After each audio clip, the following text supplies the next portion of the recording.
Hello and welcome to my YouTube channel. मेरा नाम है विप्लव और आप देख रहे हैं आपकी वकालत। तो आज जो हम एक्ट डिस्कस करने जा रहे हैं वो है Hindu adoption and maintenance act 1956 का। एडॉप्शन आपको पता ही है, इसका मतलब होता है गोद लेना।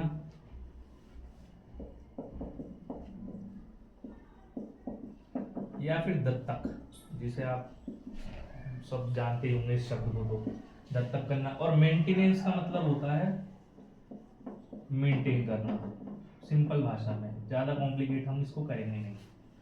तो ये जो एक्ट है बेसिकली एडॉप्शन और मेंटेनेंस से डील करता है कि हिंदू सोसाइटी में 1956 के बाद एडॉप्शन और मेंटेनेंस कैसे जो है होता है अब।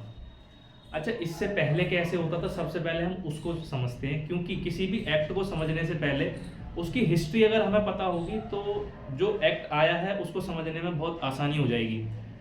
तो चलिए पहले हिस्ट्री डिस्कस करते हैं इसकी।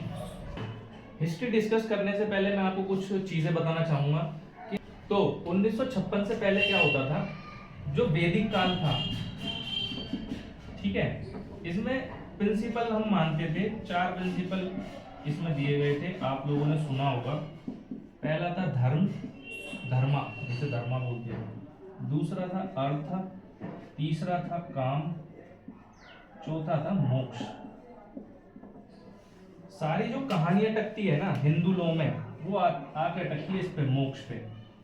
ठीक है, मोक्ष का बेसिकली मतलब ये होता है कि जो बर्थ रीबर्थ जो होता है किसी भी इंसान का, मतलब कि मैंने आज जन्म ले लिया इस दुनिया में, अब मुझे अगर मोक्ष नहीं मिला तो मैं फिर कहीं और जन्म लूंगा, फिर मैं कहीं और जन्म लूंगा उस लाइफ को कंप्लीट करने के बाद। तो ये साइकिल जो है चलती रहती है। तो मोक्ष का अल्टीमेट गोल क्या होता है कि हमारा ये जो बर्थ रीबर्थ का कॉन्सेप्ट है ये खत्म हो जाए। जिस दिन ये खत्म हो गया उस दिन हम मान लेंगे कि मोक्ष मिल गया। तो पूरा जो धर्म है वो पूरा मोक्ष पे आधारित है, इसी के लिए सारी लड़ाई है।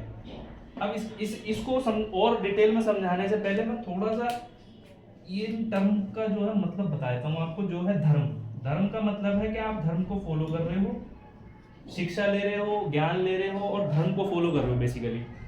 अर्थ का मतलब है आप पैसे कमा रहे हो, ठीक है। जब आपने कोई भी शिक्षा ली है तो फिर उससे क्या करोगे। अब जैसे हम पढ़ाई कर रहे हैं, किसी का गोल होगा जुडिशरी का, किसी का गोल होगा गवर्नमेंट जॉब करने का।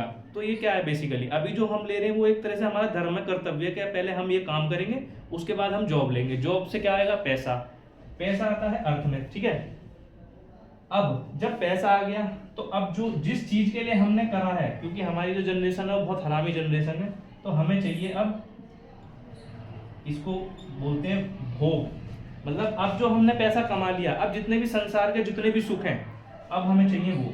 तो वो किस में आते हैं, काम में। और मोक्ष होता है अल्टीमेट, अल्टीमेट जो गोल है। ये सब करने के बाद हमें जाना कहाँ पे है, धर्म से शुरू होकर हमें जाना कहाँ पे है, मोक्ष पे। अल्टीमेट गोल हमारा,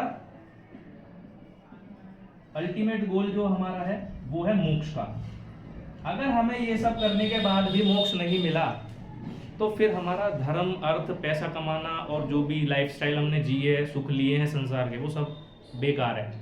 क्योंकि फिर हम कहीं और जन्म लेंगे, फिर ये साइकिल रिपीट होगी। धर्म होगा, अर्थ होगा, फिर कहीं और काम करना पड़ेगा, फिर पैसे कमाने पड़ेंगे, फिर जो है काम करना पड़ेगा, सुख लेने पड़ेंगे और फिर मोक्ष नहीं मिलेगा। तो अल्टीमेट गोल है यहाँ पे मोक्ष मिलना चाहिए। अब सारी कहानी यही है, पहला कॉन्सेप्ट तो ये। दूसरा इसमें क्या आता है, हिंदू रिलीजन में ये माना जाता है कि अगर बेटा पैदा हुआ है तो ही आपको क्या मिलेगा, मोक्ष। क्यों, क्योंकि पिता की जो चिता होती है, जो अर्थी होती है, उसको कौन आग लगाता है, वो लगाता है बेटा। अगर ये माना जाता है कि अगर बेटा नहीं है तो फिर, तो ये माना जाता है कि अगर बेटा है तो ही एक आदमी को क्या मिलेगा, मोक्ष। तो इसका मतलब तो ये है, जिनका मतलब जिनके पास बेटा नहीं होता था तो वो कैसे करते थे, उनको तो मोक्ष मिलता ही नहीं होगा, वो तो नरक में जाते होंगे। तो नहीं, उस टाइम पे 1956 से पहले क्या होता था, एक सेरेमनी होती थी।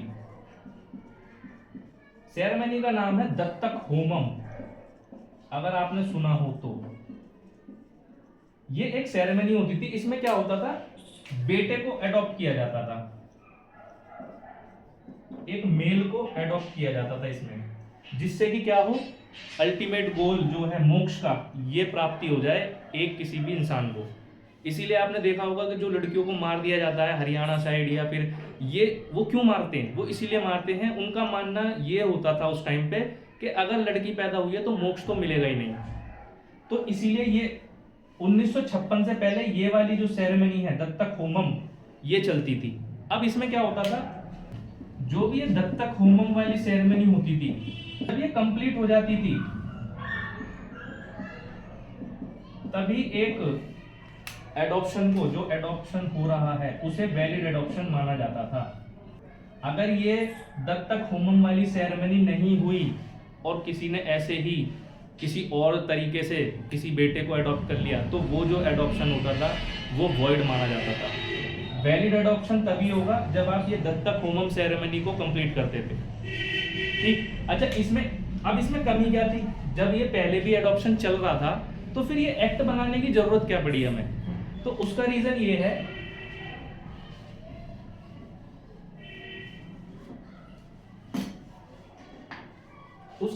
है, कि दत्तक होमम से, जो ये दत्तक होमम सेरेमनी थी, इससे सिर्फ कौन कौन लोग जो है अडॉप्ट कर सकते थे?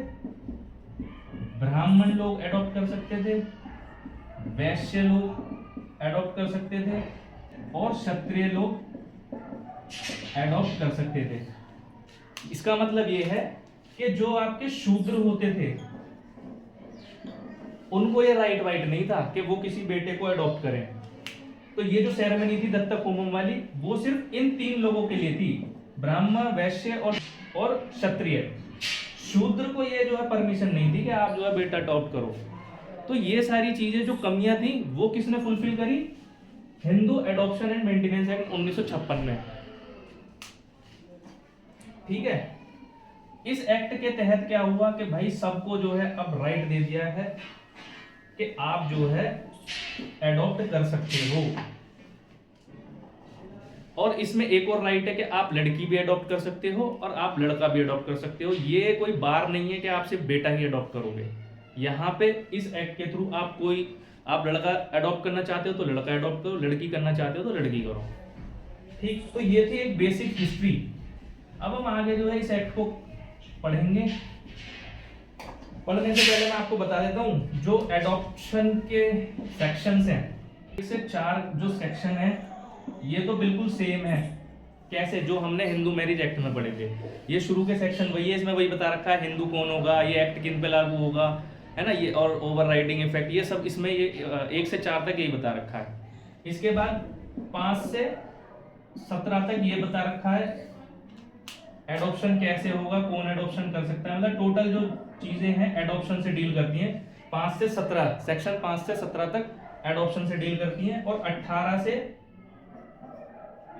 30 तक ये डील करती है मेंटेनेंस से। तो अब हम आगे जो है सेक्शन वाइज चीजों को कवर करेंगे और देखेंगे कौन जो है अडॉप्ट कर सकता है। इसमें एक और चीज ये भी है कि ये सिर्फ हिंदू पे अप्लाई होता है, ये ध्यान रखना। ना तो मुस्लिम में ये अलाउ है एडॉप्शन, ना क्रिश्चियन में, ना पारसी में, ना ज्यूज में, किसी में भी ये जो है एडॉप्शन है ही नहीं। मुस्लिमों में एक्नॉलेजमेंट होता है, वो हम मुस्लिम लॉ में पढ़ेंगे कि कैसे होता है। ठीक है, बाकी और किसी को भी जो है ये राइट नहीं है एडॉप्शन का, ये सिर्फ हिंदू लोगों के लिए हिंदू एडॉप्शन एक्ट। ना मुस्लिम लॉ में कोई एक्ट बना हुआ है इसके रिगार्डिंग, ना पारसी, ना जीव, मतलब हिंदू के अलावा कोई एडॉप्शन नहीं कर सकता। अच्छा, एक इसका एक्सेप्शन है, वो मैं मुस्लिम लॉ में जब मुस्लिम लॉ पढ़ाऊंगा उस टाइम बताऊंगा कि इसका जो एक्सेप्शन है वो क्या है। ठीक है, तो आगे हम डिस्कस करेंगे सेक्शन वाइज। तो आई होप आपको ये वीडियो समझ आई होगी, हिस्ट्री समझ आई होगी, और बने रहें आगे के वीडियो के लिए एंड शेयर कर देना यार। Thank you for watching.